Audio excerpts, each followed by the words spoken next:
Hey everyone, the Swing Trading Club here. We have a jam-packed episode to get through this week. Inflation came above expectations. We're going to get into the nuances of that report. Biden's just getting back from Saudi Arabia. We're going to look into see how that impacts the oil market going forward.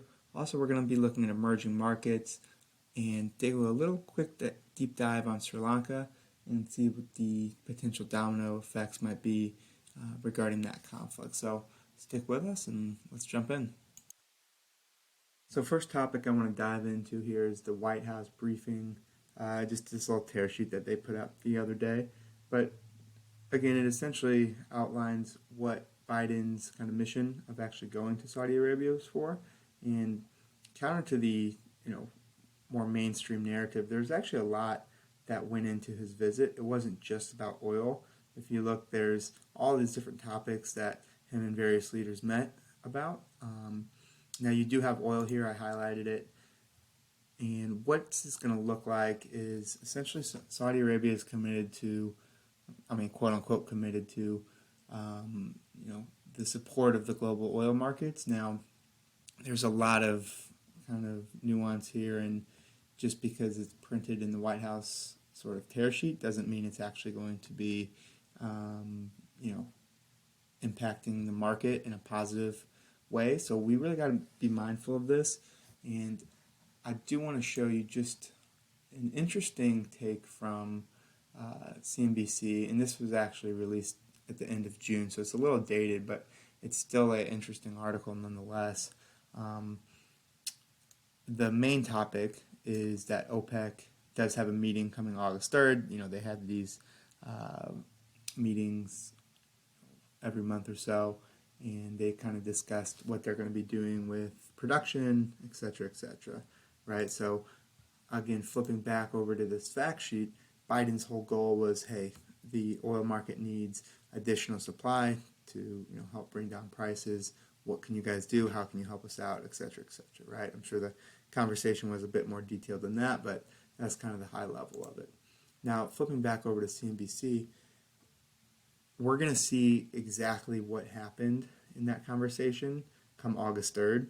We don't necessarily have clear guidance on it yet. We have, what Biden has said to the White House and, what the White House is telling us, but we don't have any actions, right? Actions speak louder than words, so we're going to see exactly what OPEC decides to do.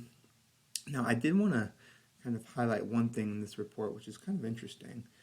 The French president, Macron, he actually said that he wasn't necessarily buying that OPEC was able to even increase production by that much. He says, this quote here, "I believe for some time that the estimates for spare capacity held by the likes of Saudi Arabia, etc., are inflated." So more or less meaning that, hey, I don't think they even have the ability to increase by, 10 million. He said here that they have 1.5 million barrels per day or so between them to push, but they lack transparency. Right? So there are some kind of, mixed reporting here, and we'll have to see, again, on this August 3rd meeting, kind of what comes out of it. But it kind of goes back to our overall play in oil, and I know that was a topic of last week's conversation. I'm going to flip over to my chat, my Webull account here, and right now I'm on the NASDAQ, but let's see if I can grab one of these real quick for us. So I'm highlighting here OXY. This is one of our free picks from last week, actually. And it didn't exactly do what we were hoping to. Now, with that said, there's still a lot to run, and I planned on it being about a 4-week hold. We did see a little bit of a dip. It's kind of starting to come back to our stop loss, though. But the moral of the story here is not, a week's of price action. It is more so looking at, it used to be trading at around 53.90. 73.90. That was the peak here, and it's really been drawing down. See, now it's trading just above its 100-day moving average. So an interesting spot for it. In my mind, this trade is still active. I'm still, I'm still in this trade, and I don't see any reason, unless Saudi Arabia does kind of hold us into the bargain, which in my mind they don't have a great reason to unless there's some negotiating power that Biden was able to bring to the table. I don't see a reason that oil doesn't have a rebound here. It's just, especially as we approach winter, kind of get out of the summer months, there's going to be a huge demand for oil. Now, to play devil's advocate, if we do come into, quote unquote recession, it's usually an indicator, at least from an oil standpoint, that it kind of starts to draw down just because people are anticipated to have less demand, they're going to be traveling less, etc., etc. But consumer spending doesn't really match that narrative. So in my mind, I think we see a turnaround in oil back up through previous highs, but we'll see. So keep this in mind. Now, switching gears to emerging markets, specifically Sri Lanka, there's certainly no kind of cap on articles here. There's a lot that you can look at and a lot of headlines you can read through. Pretty much every major news article and publication has this, top of list and on the front page. So we definitely don't need to read through all these. I think pretty much everyone's updated, at least on the kind of quote unquote chaos that's going on over there. But I do want to flip over to more so just emerging markets as a whole and what that might look like and how Sri Lanka might be the kind of domino that kind of leads to a chain reaction here.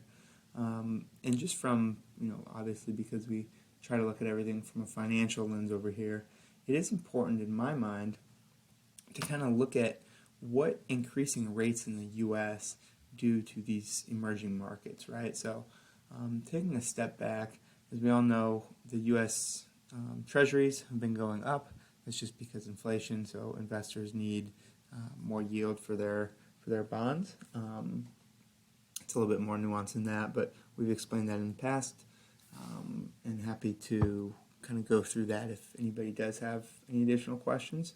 I was actually working in fixed income before I did a career pivot, so certainly have experience in those areas to kind of talk anybody through if you guys have questions. But regardless, getting back on topic, as an investor, if I have, say, money in emerging markets, right, and I'm seeing all this chaos in, these quote-unquote frontier markets, emerging markets, whatever you want to call them, places like Sri Lanka, I'm going to more or less want to come back to American markets just because I'm now getting, right, about a 3% yield where before I was getting, when rates were held so artificially low, I was getting, 75 basis points, 100 basis points, right? Now we're at 300, 325, 350. So as an investor, it's a lot more,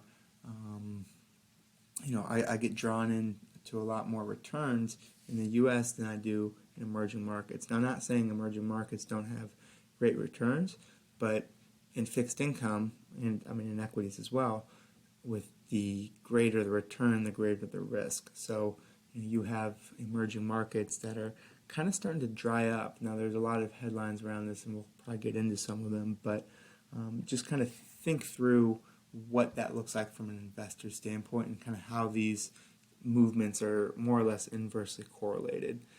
You see this emerging market index falling down and to the right, and then you see the 10-year Treasury up and to the right. So it's kind of an important frame of reference to start the conversation and just what inflation does to all these sort of emerging markets. And, the title of this particular graph is tighter monetary conditions. So that means, when we constrict liquidity, there's less of it to be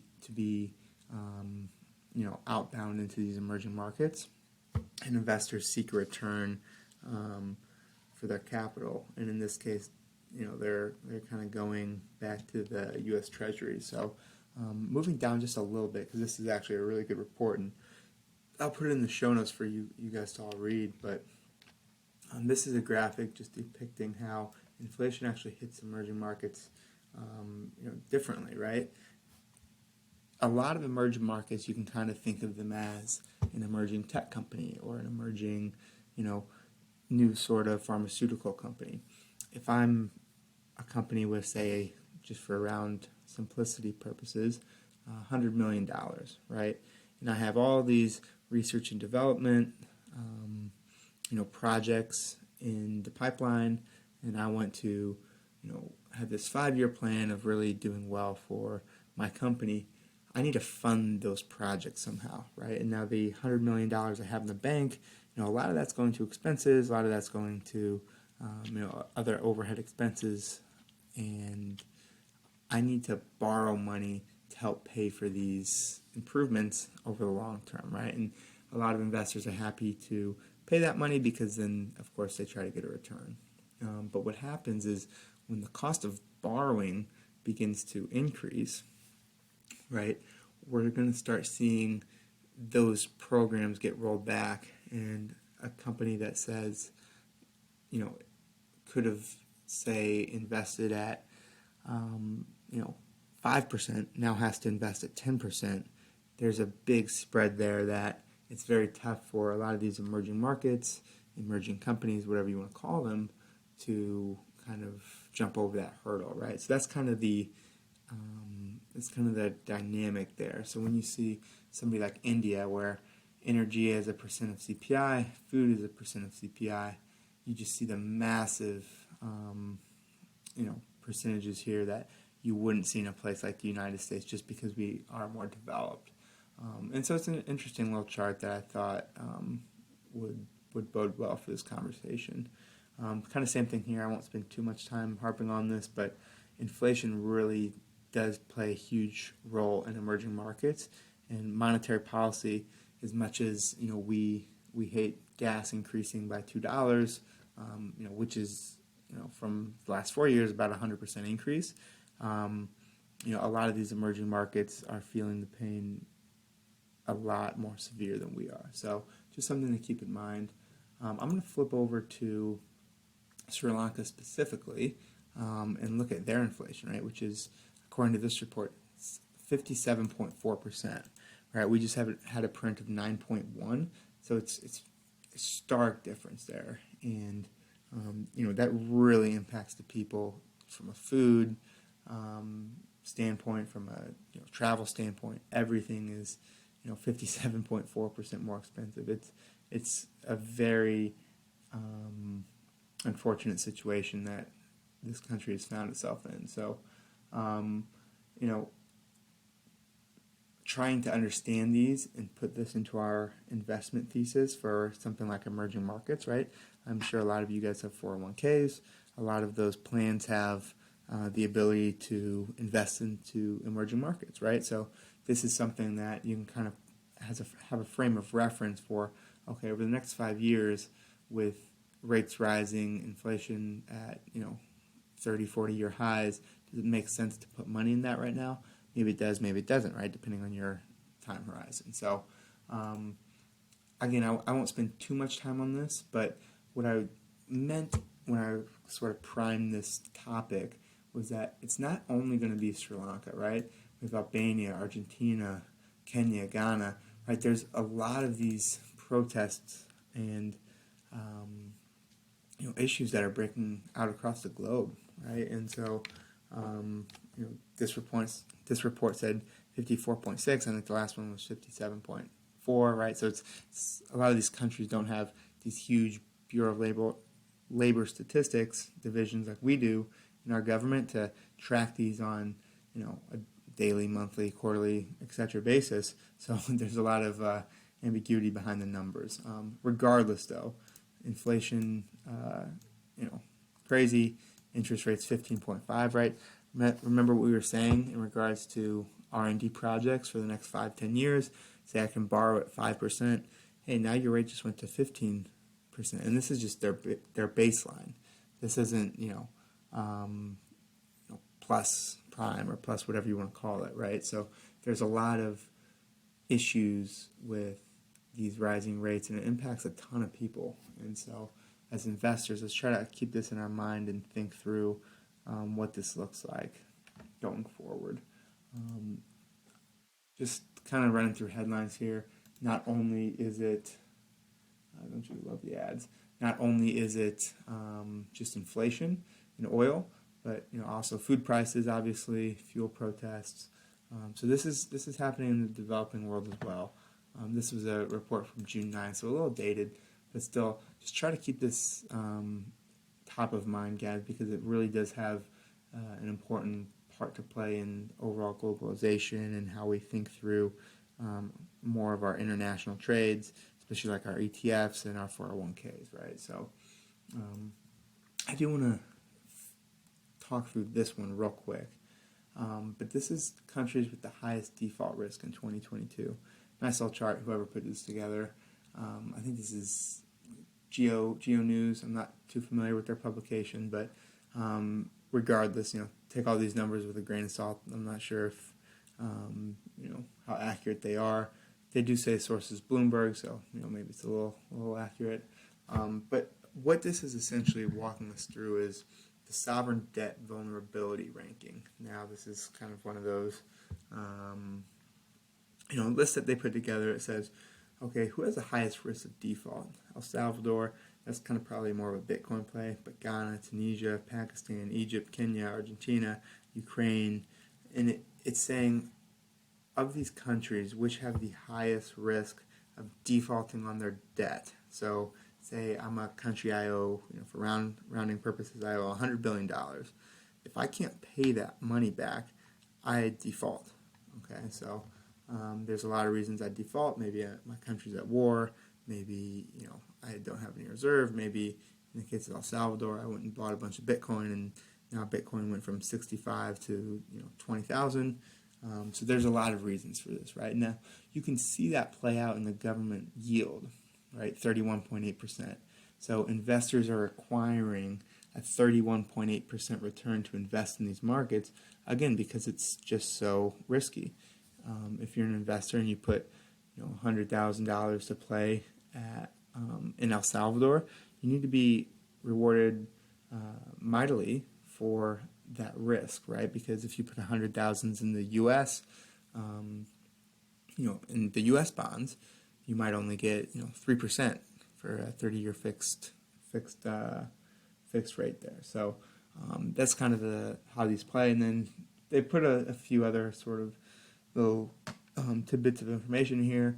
The credit default swaps, those are fun to kind of look at. It's more or less just an insurance on if they default, what that means, and this was a big thing during the 2008 financial crisis, and it's more or less just a financial instrument that helps investors protect their downside.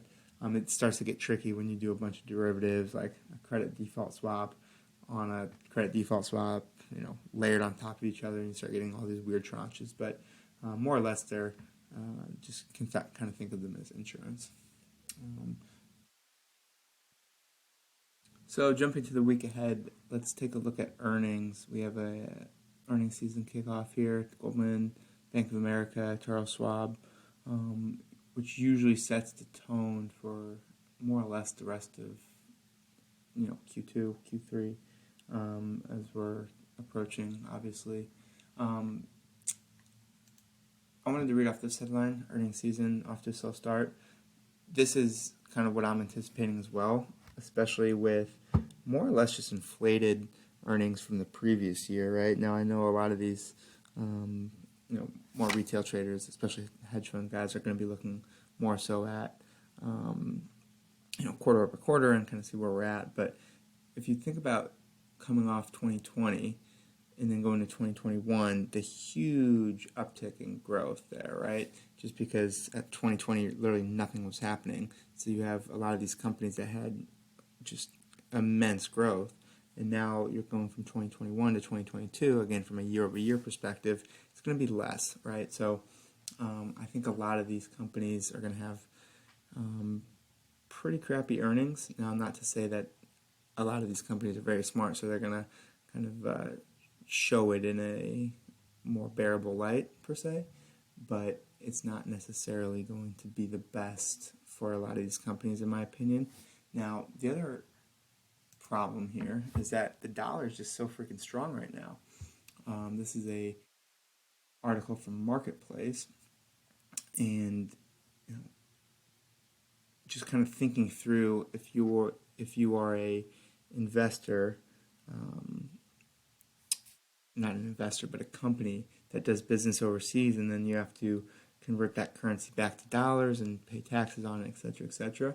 That's a very expensive process right now. If we take a look at where our dollar index is, we are super high, 109.29. We peaked at, and that was just last week, right? That was to close this week. So there is a lot of a lot of upward pressure on the dollar. It keeps going higher and higher, and again, all these kind of things they all play together, right? So the emerging market story, the inflation story, the monetary tightening story, all of this kind of pushes together. And in this case, which not a lot of people were expecting, I'm sure there were certain heads out there that were, but in this case, it's coming in the form of a high dollar, right? So dollars are still the safe haven reserve asset to the world, and so investors are flocking towards that, causing it to shoot up.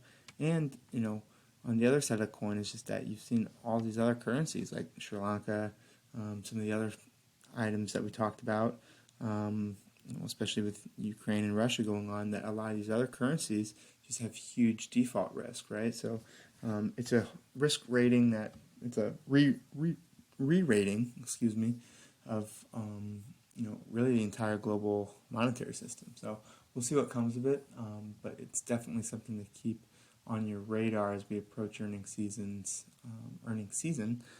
over the next few weeks here. So hopping back over to our Webull, I love just looking at this NASDAQ chart, not because it's down so much from all-time highs, but just because it gives us a good understanding of where the overall market is, especially just on a moving average basis. Right now we're looking at a weekly time frame, so we do see we saw a little bit of a bounce over the last few weeks, but again, if I'm kind of tracking over to our 2001 time frame that I do just like looking at as well, you do see all these kind of what they call dead cat bounces. So I'm going to keep bringing this up, guys. I know there's some new folks subscribing to the channel, and so I do think this is a super important point that a lot of people overlook, and especially not only just from a up and down standpoint, volatility, whatever you want to call it, but just from the overall time frame, right? We peaked at March 10th, 2000, and we didn't land on our feet and really start a turnaround until 10/11/2002, so 2 years later. So just to try to put some historical context around what we could be headed for. Now, a lot of folks say we're in a different sort of inflationary environment. That's totally true. There's a lot of differences between these markets, but just thinking, looking back is always helpful. Hopping into this week's free picks, again, just so everybody is aware, we publish usually about 10 to 15 for our premium subscribers, and we'll put out about 2 every week just for everybody. Kind of give you a sense of how we think through the market, and if you're interested in, having access to all our picks, then you're more than welcome to sign up and join the club. We'd love to have you. But starting with Pfizer, it's been kind of in this little choppy trading range, right? About 45, 46 to 54, 55 type, really more or less over the last year or so, 6 months. And what we're trying to do here is more or less get this in with some nice little tailwinds behind us, some moving averages heading up and to the right, and we're trying to catch this off our bottom. Now, we have historically sometimes beat that bottom, right? We've dropped below it, but what we're hoping for is a turnaround here off these moving averages and keeping this real tight. You see that most of my trades are usually between 6 and 8%. With headwinds like this and just overall market, I'm more comfortable with a 4 to 6%. I don't need these huge wins because the market can really turn on a dime, and especially someone like Pfizer can just shoot down like we saw, from 6/8/2022 to 6/13. So really, 5 days we went from 54 to 47, right? So these things can change super quickly. So I like to try to get in and get out for a lot of these plays. But this is one I like. I think it has the potential to run up, and we'll see what happens over the next few weeks. But I like this for about a 3 to 4 week hold. Now, the next free pick on this week's watch list is CF Industries. Actually, I think it's Industrials, excuse me. No, it is Industries. So CF Industries. Now, this is a more or less a kind of food crisis play, if you will, similar to last week's multiple oil plays. It's something that I'm paying attention to. Now, a lot of these plays I don't necessarily get in first thing on Monday, right? It's a watch list for a reason. It doesn't mean I'm irresponsibly long or have this huge over-levered position by any means. I'm more so just watching this to see if the price action gives us something that we can more or less make a play off of. So you do see this turnaround in this moving average. That's never a good sign. They call that a death cross, right? When the 50-day or whatever kind of shorter term moving averages crosses under your long-term moving average, that's again never a good sign. So we'll have to watch that, but these moving averages aren't always telling the whole story. If we hop over to 4 hour, we have kind of seen some pretty bullish action, but a little bit of a support level here, and we're hoping to have a few more days of appreciation and maybe get in towards the end of this upcoming week. I'd imagine holding this one for about 3 to 4 weeks, maybe even 5 to 6, kind of depending on what the market is. I don't really anticipate this falling too much lower. I think we found probably a pretty good support level, and we might consolidate for a bit. But if you do have, extreme adverse information coming out of, some of these places, then you might see some pretty strong appreciation here. But it was very inflated here. Again, we're not trying to make this play all the way back up to 113, but just a nice quick little swing, and we'll see what happens. The last item before we close this week's video is a recent winner that we had in the club, where our members, hopefully all got in here pretty substantial wins here, returns I should say. And just as we went over the death cross, this was actually what they call a golden cross, right, where you're crossing over the long-term moving averages with the short-term moving averages, right? So we saw that happen a few weeks ago, had this on our watch list, and then ended up making a pretty strong play here now. Now, I won't be so naive to think that there wasn't any positive news behind this. There definitely was. But, when you set yourself up right, technically, typically good things happen. So this was one of our premium picks. This wasn't a free pick. So if you are in the club, then hopefully you took advantage of this. And hopefully, if you're not in the club, you'd like to join and, kind of discuss these trades. We usually have much more in-depth conversations regarding entries, exits, etc., A lot of these stop losses too, right?